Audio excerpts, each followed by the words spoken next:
This is the Johnny Cleveland Podcast, all things Cleveland sports, with your host, John Suchan.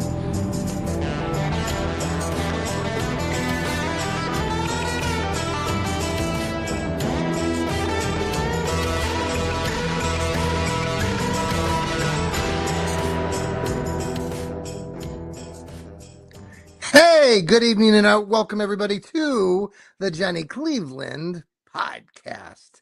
It is Tuesday. 'Twas the night before the NFL draft. No, not quite yet, but we're getting there. It's April 21st. The draft starts April 23rd, Thursday night, 8 o'clock. They're over there in Pittsburgh, our favorite city. It is a great city. We don't like their football team, but this is, again, the Johnny Cleveland Podcast. We are part of the Fanatical Elves Network, part of Fans First Sports Network. We're coming to you a little bit after, I'm recording this right now. It'll be coming on shortly after the Browns Blitz with Rod Bloom and his brother Jeff and their guest finish their show. So we'll be coming on after that. And here we are. And you can watch us on you can watch us on YouTube, Facebook, the X. Listen to us later on YouTube, Spotify, anywhere you listen to your podcasts. We are there. Type in Fanatical Elves, type in Cleveland Browns Podcast, and we'll likely pop up. Please follow, subscribe to us. Talk to somebody today at work. They've subscribed on our YouTube channel. Thank you very much. Appreciate that. And we're everywhere, like so many podcasts. And I know there's so many good podcasts out there. A lot of good material to listen to, and we're another podcast, but we're fans just like you. And I know some podcasts are out there trying to get votes to be the best podcast in the land and whatnot, this and that, and that's great and good for them. And I hope that they do well, and they're doing well. We like to talk about the Browns, and we're, your ordinary fan talking about the Browns. So a lot to talk about these days. The Browns have two picks coming up in the first part of the first round of the draft. They have picks 6 and 24. There have been lots of things that have happened this week or leading up to this point. Dexter Lawrence got traded to the Cincinnati Bengals, and the Bengals gave up their number 10 pick for Dexter Lawrence, nose guard, defensive lineman, good player. I know some folks think this is fantastic. Others think the Bengals did the Bengals thing. I'm not a Bengals fan, obviously, and the Bengals are desperate and trying to do something this year. They got Joe Schmo behind their center there and trying to work their magic on offense. But, Dexter Lawrence is a good player. He's older. He's been around the league now for 7 or 8 years. If you want to go back, and I know I'm not looking at stats all the time, but his numbers have they've been on the decline. And I know he's made it to an all-star, all-pro, and all of this. Second team NFL, not first team. So he'll be good. He'll help Cincinnati with their defense, but Cincinnati's defense is still, like my colleague Sam has said, that the Bengals defense is a bunch of 12-year-olds trying to play defense. They're not very good, especially in the secondary. So we'll see how this all spins out. In the meantime, the Giants got an extra pick now. They got pick number 10. I know Browns fans are all talking about this because the Browns have pick 6 and 24. The Giants, how are they going to use those two picks? I'm a little bit nervous because, it's Jim Harbaugh in front of us at pick 5. I heard Jeff, Rod's brother, talking earlier tonight about his concern that the Giants are going to take Carnell Tate. We've all been talking about all the time Carnell Tate, the wide receiver from Ohio State. Statistically, if you want to go back and look at Carnell Tate's stats when he was at Ohio State, it wasn't like he was blowing up the stats sheets. He was good 700 yards last year, 800 yards this past season, several touchdowns, 9 touchdowns, I think, and then 5 the previous year. Obviously, we have other wide receivers at Ohio State, so he's not going to get all the key footballs thrown to him. When we started talking about Carnell Tate, the conversation, at least not recently, but a couple months ago, was that Carnell Tate would be a good player that would probably be drafted in the first round, but as high as number 6, I think a lot of us thought that was illogical. Now all we're hearing is that we got to take Carnell Tate at 6, or like my colleague Steve says, just any wide receiver. Now Jordan Tyson is the other hot name that's been circulating again, and I'm not a Jordan Tyson fan. I am concerned, unlike some other people that are younger usually and don't follow football then as much, but the injury bug is really a concern. It should be if you're a Browns fan, because as a Browns fan that if we take Jordan Tyson, it's not going to work out. It's just not. He's injury prone, and something's going to happen. We're going to have some bad luck along the way.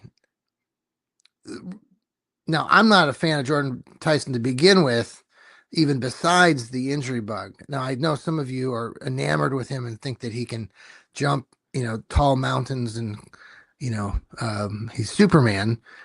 And some of you have compared him to Odell Beckham Jr. What did that get Odell Beckham? I mean, Odell Beckham Jr. in his time was good. He had some spectacular moments, and we had him on our team for a while. I don't recall. Did Odell Beckham Jr. get a Super Bowl ring? I'm not sure. Is that, the Browns have so many needs. And yes, I do agree that the Browns need something on offense. And if they are at pick number 6, Lord help us. And this is the other part of the conversation. What's Andrew Berry and the Browns going to do? I'm going to, throw up if they trade back, but I might prepare myself to throw up because I'm just getting this yucky feeling, like so many of us Browns fans, that the Browns are going to try to do the Browns thing and do something silly. Trade back and get more picks. We don't want any more picks. Browns fans are tired. We want to win games. There are plenty of elite players in this top group of talent in the top 10. Plenty. If the Browns decide they want to pass on that and drop back further into the first round and not take one of these elite players, that's just a crime in my mind. There are too many good players. I don't care if they play offense or defense. The Browns need to take one of these elite players. Ugh. So as we get prepared for this draft on Thursday night, just be prepared for anything. I think we all are already doing that. As Browns fans, you are used to it. You have been down this road many times. So every year we get hyped, we get excited, but I'm telling you, for me, man, at least all these years, it wears on you. We'll continue to fight and cheer on our Browns, but it's hard when this organization doesn't seem to see what's right in front of them. Sometimes you have talent, really good talent in that first tier of players, and if it's Jeremiah Love, the running back from Notre Dame, and he's there, and someone like, I don't know, Carnell Tate's off the board and you're enamored with him. I don't know. We talked about this the other day when Coach Lance, we were talking about it a couple weeks ago. And I mean, you got to take the talent. You got to take it. I mean, regardless of the position at this point, I've said all along, Caleb Downs is my guy. I mean, if Caleb Downs is still there at 6, if you have Caleb Downs there, I mean, if you have Caleb Downs, Jeremiah Love, both there at 6, oh my God. If the Browns have both those guys there and they don't take one of those guys, I'll be sick. I mean, ugh. I don't know how it's all going to play out. None of us do. We will wait and see. I just hope, and like many of you do every year, that the Browns make a good decision. Now, last year there were some good decisions. They got Mason Graham, they got Carson Schwarzenegger, they got Harold Fannin. They got some running backs, Quinshawn Junkins being one of them. We just talked about the running back from Notre Dame being available. I don't care that we had Quinshawn Junkins. I like Quinshawn Junkins, but if anybody seems to forget, he had some issues coming in the beginning of last season. Hopefully, he's got his head on right the remaining part of his career with Cleveland. But Jeremiah Love's right there. If he's there, and take him, he's a talented kid. You can use him. That's what you want. You want players that are going to be elite and help your organization win games. We don't need extra draft picks. So my fingers are crossed that the Browns don't fall out of that pick number 6. If they do, that they better damn well have some player in mind in that they don't fall further back beyond, 11 or 12. Because when you get beyond that 10 to 15 range of players, you get a lot of really good players, but not like the elite ones. And let's hope it's not Proctor, the lineman from Alabama at 6. Let's hope it's not some crazy, I wrote an article recently for Dog Pound Daily about 6 reaches that the Browns could make at 6. If they stayed at 6, that would be complete shockers. Maybe not complete shockers, but a couple of those players included quarterback Ty Simpson. Oh my God. If the Browns choose to take Ty Simpson at number 6, I think I will literally get sick. I mean, some of you guys who have been riding high on this Ty Simpson character, God, what is wrong with you people? He's got 15 starts as a college quarterback. 15. That's it. I don't, and this whole stuff about, well, the Browns had these guys in for visits. Every team gets 30 visits. It doesn't necessarily mean if they have you in for a visit that they're enamored with you. Maybe they're trying to figure some things out. Maybe, yeah, they're probably high on you, but you don't have any idea. And the other part of this too, I tend to agree with my colleague again, Steve, who talked about this earlier in the week about this idea of risers and fallers in the draft. There really aren't risers or fallers. I know that's all we're talking about. That's what people love to talk about in the days leading up to the draft. Ooh, this guy's, they were talking about him on the other show, Jordan Tyson, climbing the charts. He had his last workout where he's catching balls against nobody defending him, or making spectacular spinning catches. Well, there's no one defending you. Anybody can have a good day at their own pro day. My God. Jordan Tyson is a injury ready to happen. The minute he starts playing NFL football, that knee that he blew out, or it's I love Nick Chubb, and we got some great years out of Nick Chubb, running back for the Cleveland Browns. But he had a massive injury, a couple injuries coming out of college. And you're holding your breath that entire time because he was spectacular. But in the back of your mind, if you follow football, you knew that Nick Chubb had some serious injury issues. You don't think the same thing's going to happen with Jordan Tyson when he's going down the field and going to grab a catch or flying high in the sky, and you don't think some cornerback, safety, or linebacker is going to try to nail him, especially in the lower part of the body? Come on. So I am not high. I mean, listen, Jordan Tyson's there later in the first round, or this, I'm sure he's not going to last beyond the first round. He'll probably be taken some point. But if he's there in the second round, for God's sakes, yeah, sure, take him. Not taking him at 6. Now, if you have somebody in mind, on the offensive side of the ball, like offensive tackle, Monroe Freeling, I think is the kid's name from Georgia that everybody was high on like a month ago. You don't hear his name at all. People are panicking about the Browns being high on Caden Proctor. Somebody decided to spin that this last couple of days. God, Caden Proctor sucks. He's a big guy, but he sucks. He's lazy, likely. He's from Alabama. Ugh. We'll see what happens. Now they have the Browns have a watch party. I know some of you are going to be going down to that draft party. I was reminding myself, what, a year ago we had the draft party at the stadium. Journey played in concert. Thousands of Browns fans came down that night, Thursday night, for the draft. It was exciting. This year, not quite as exciting. They're going to have the party at the indoor arena, I think, where the Cavaliers minor league team plays. I forget what they call that place down there. Anyway, I know some of you are big Browns fans. You're going to be down there, so have fun, enjoy that experience.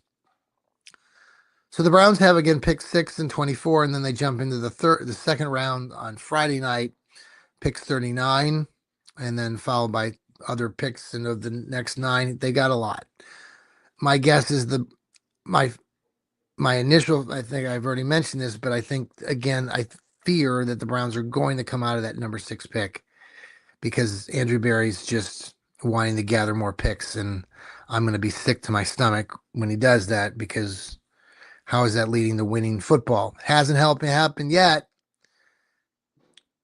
Anyway, we'll wait and see. Thursday night, things start 8 o'clock. Now we will be on the Fanatical Elves Network. We have our show usually on Thursday nights.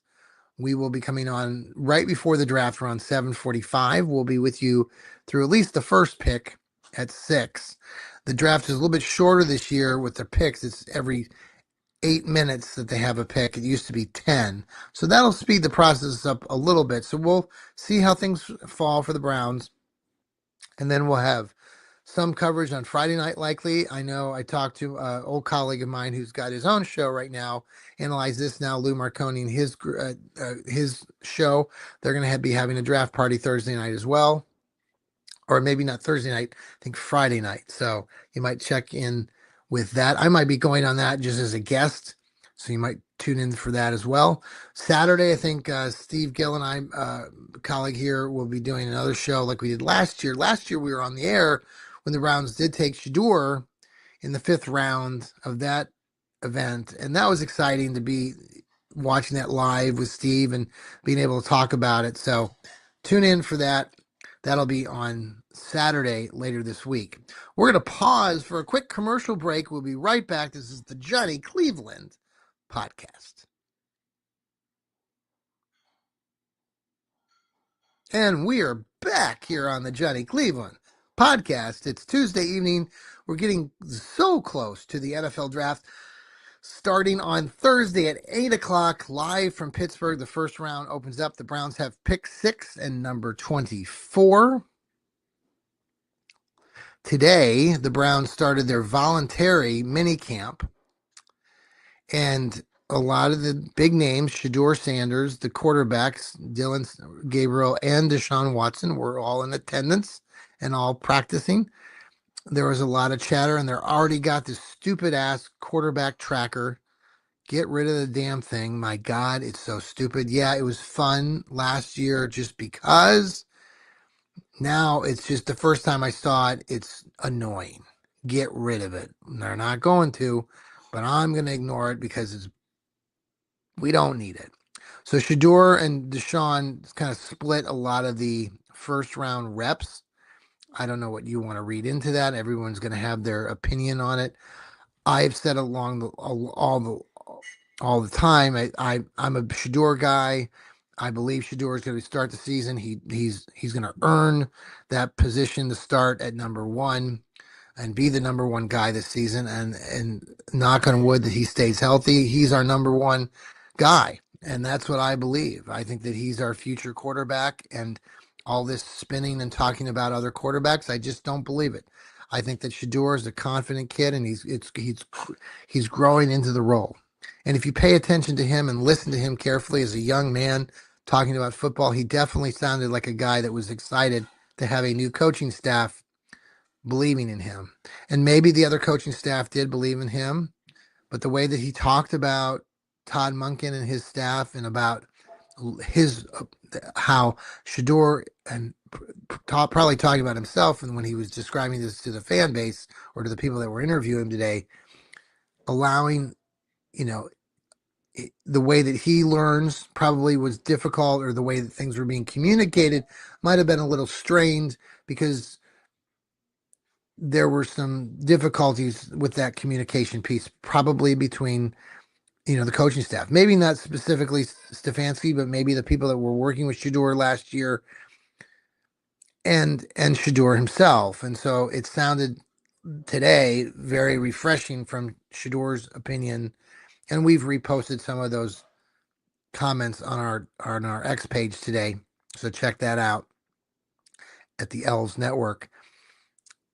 He just seemed very much more confident in how he talked about this new coaching staff and how he believed that these guys were really probably tuned into him and understanding how he got to the point, because he kind of suggested at one point saying how, how he got to this point, it's not because he's not a smart football player, even though maybe it was suggested at some point somebody might have, with the old coaching staff, might have had a difficult time understanding Shador's way and the way he has gotten to where he's gotten.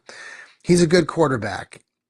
And I know there's all the conversation about him dropping and taking the 5th round, and that's really what he was. And it's all BS. I mean, the guy should have been drafted in the 1st round. He was projected to be the top 10 pick last year, and teams passed over him because that's what happens sometimes in the NFL.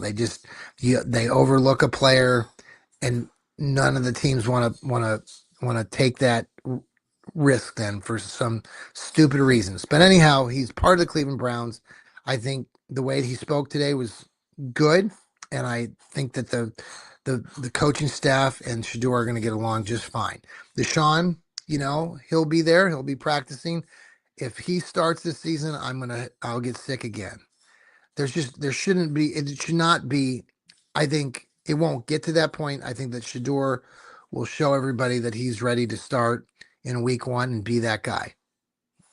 So I'm going into this preseason believing that. We'll see what happens over the next several weeks. Obviously, we got a draft in front of us and things could spin. We'll find out. Now, during this voluntary minicamp too, they were talking to Todd Monken, the new head coach, the old man everybody likes because he likes to use the word shit, and that's attractive to, people who love football. He's a football guy because he swears. So, or publicly at least he's swearing. So it makes us all feel better, right? I guess. They asked him about Myles Garrett, obviously not being there. There's also players like Denzel Ward who aren't there, and plenty of other. Jerry Jeudy's not there either, but everyone's asking about Myles Garrett. It is interesting that Todd Monken has not directly talked to Myles Garrett, considering that Myles Garrett has been in Cleveland as recently as this weekend watching the Cavs play in the playoffs, that he and Todd Monken couldn't find time to meet, considering that Myles Garrett is probably the best player on the Cleveland Browns team. So it is interesting. I don't think much of it. I know that was spinning around in the La La Land the last couple of weeks with, oh, Myles is going to get traded. Look, I'm not going to put anything by anybody. Anything could happen. I certainly don't think it's going to happen, but we'll find out. But I'm not too worried about, like Todd Monken said, he's not too worried about the fact that these guys aren't there. He wishes they were there, but these are voluntary mini camps. So Myles Garrett led the league last year in sacks. Remember, he broke the record. So we will find out more. Okay, so we got a lot to look forward to. Again, we're going to have some shows coming up the night of the draft. So tune into us that evening, get our reaction, our instant reaction after the picks are in, and pray to God that the Browns stay at 6, or maybe they'll magically move up. If they move up, that would be kind of cool. Who are they going to go get? So, shout out to the Cavs. As I drink my Diet Coke here. Cavs take a 2-0 lead against the Toronto Raptors. And I know a lot of you throughout this season have been very nervous about this Cavalier team.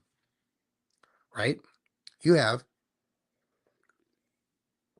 Now, the Cavs have got to go up to Toronto and play 2 games up there, and that's going to be tough. But the Cavs did what they needed to do here and they beat a good Toronto team, but they beat them. They're the 4 seed. They're playing the 5 seed. Some of you think that the Cavs should have been at least a 2 seed, maybe a 3 seed. They didn't get the 1 seed. The 1 seed went to the Detroit Pistons. Yeah. Well, guess what, folks? The Detroit Pistons lost game 1 against the Orlando Magic. Who's their coach in Detroit? Oh, that's right, JB Bickerstaff. You all know that I do not have a lot of nice things to say about JB Bickerstaff. JB Bickerstaff did all he did as well as he could, but he's not a coach that can take a team and win a championship. I don't know if he can win many playoff series. He's just not that type of coach. And good riddance. I mean, Kenny Atkinson for the Cavs is the guy. Some of you were spinning all sorts out of control earlier in the year, saying, oh my God, what's going on? This Cavs team is floundering. Kenny Atkinson, is he going to get fired? I mean, Lord have mercy on you guys' soul. What is wrong with you people? The Cavs are just fine. And by the way, shout out to my man, Dean Wade. All of you guys, I continually will bring this up. Dean Wade is a ginormous factor and reason why the Cavaliers play so well, and especially in these playoffs. Are you watching basketball like me? Are you really paying attention to the game of basketball? Because those of you out there who continually want to rip someone like a Dean Wade because, oh my God, he doesn't score points. Oh my God, what are you watching? You don't pay attention to basketball. All you're watching are baskets. You don't pay attention to any other part of the game. And it drives me batty to see and hear some of the takes by some of you guys out there who have no knowledge and understanding of how the game of basketball is won. You got to play defense. And Dean Wade is the best, or if not the best defender on the Cavs team, he's one of the best. You're putting Dean Wade on every one of their best players that the Cavs will come up against. And that's what he did against Toronto. And he shut whatever the guy's name down. And he's done it time and time and time again over multiple seasons. Start paying attention to your basketball. I get so tired of having to defend and talk about why Dean Wade is really a clear-cut reason why the Cavaliers are where they are. Yeah, the Cavs have ginormous superstars. Ginormous, they've got, Donovan Mitchell. Obviously, we all know that. James Harden. Obviously, we know that. But pay attention to your basketball, man. Yeah, I know. Like I look at the box scores like you, and I know Dean. As I've gotten to meet him a couple times and know some of his former coaches, and when growing up in Kansas, so I have a little bit of insight there. And yeah, he might not get more than 2 points a game or 3 points a game, but my God, what he does on the defensive end of the game are just things that aren't even in the box score that no one pays attention to. A good basketball player, and one of the many reasons why this Cavaliers team is in really good shape moving forward. So I'm excited to see what they can do. James Harden and Donovan Mitchell are just, my God, like rock stars. They're just complete rock stars, and I expect them to continue to do amazing things. And I'm not worried about the Pistons, and I don't even know if the Cavs are going to be playing the Pistons at this point. Orlando beat the Pistons in game 1, and to be honest, I don't trust JB Bickerstaff one lick. I would not be completely, utterly shocked if the Cavaliers end up playing Orlando in the next round, which would be outrageous considering that the Pistons are the number 1 seed. But they're the Pistons. They haven't ever been in this position, and Lord have mercy with JB Bickerstaff. Come on. I'm not concerned about that one bit. So we'll see how the Cavs do. Right now, they're in really good shape. Finally, how about them Guardians? They won tonight. They came back, stormed back down 6. They were down 6-4 or 4-3.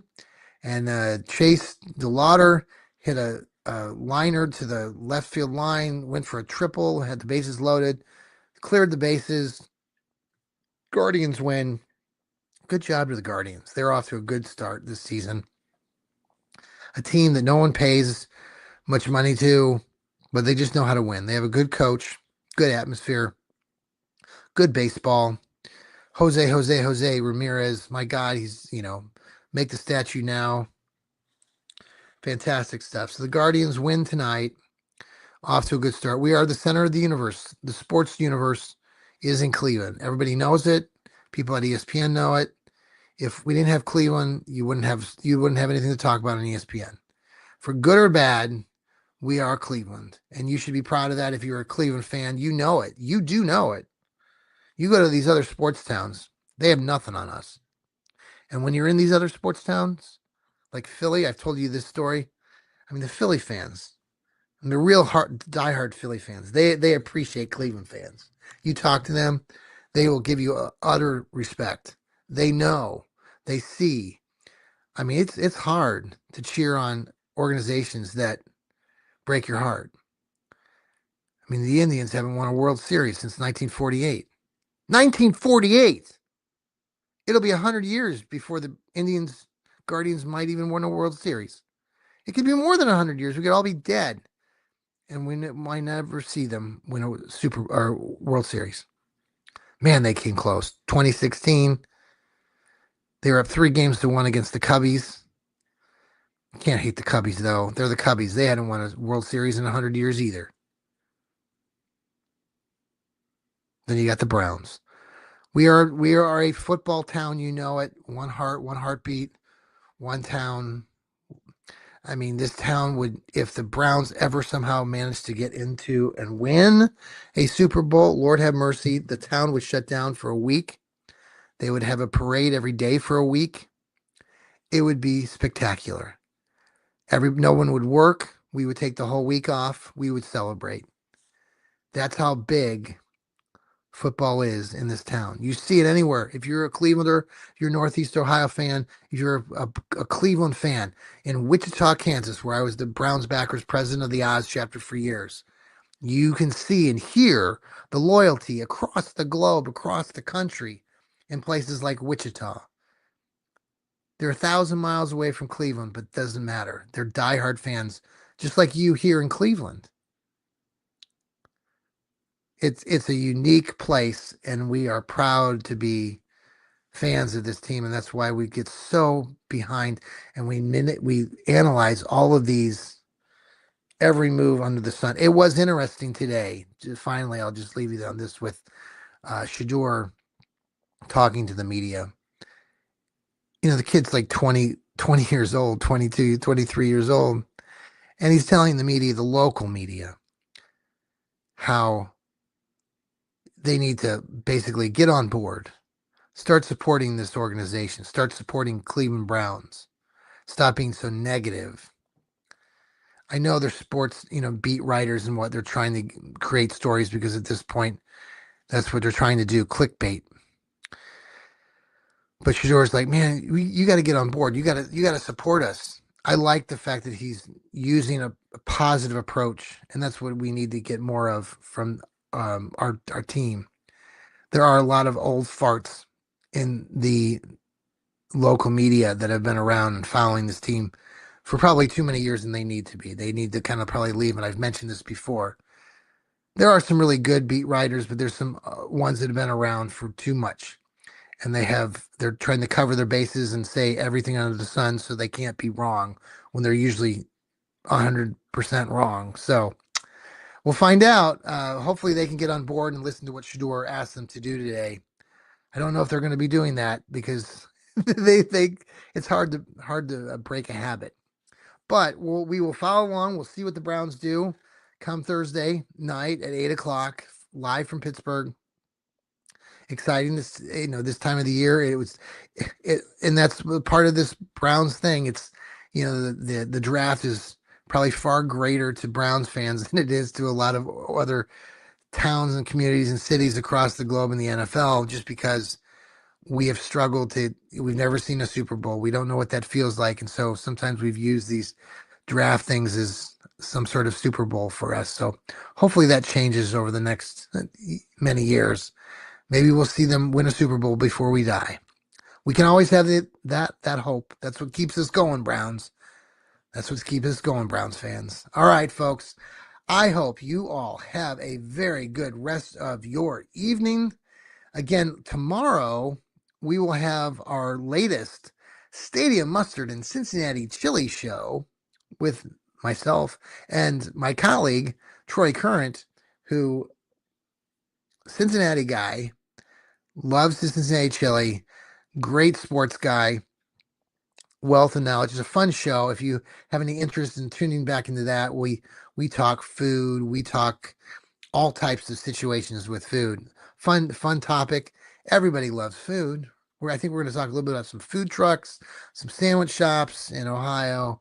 We're going to look at where I think the Guardians again are playing Houston, so we're looking a little bit at the Houston food scene. I think the Reds were playing Tampa Bay, so he was going to look on that end, and lots of other stories too. So tune into that tomorrow night at 9 o'clock.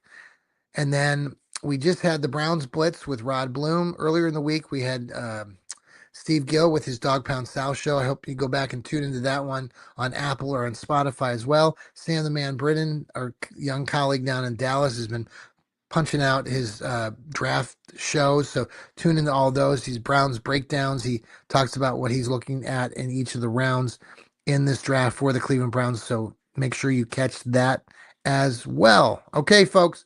Good night. Farewell. Remember, too, that's right. You got it. Keep smiling.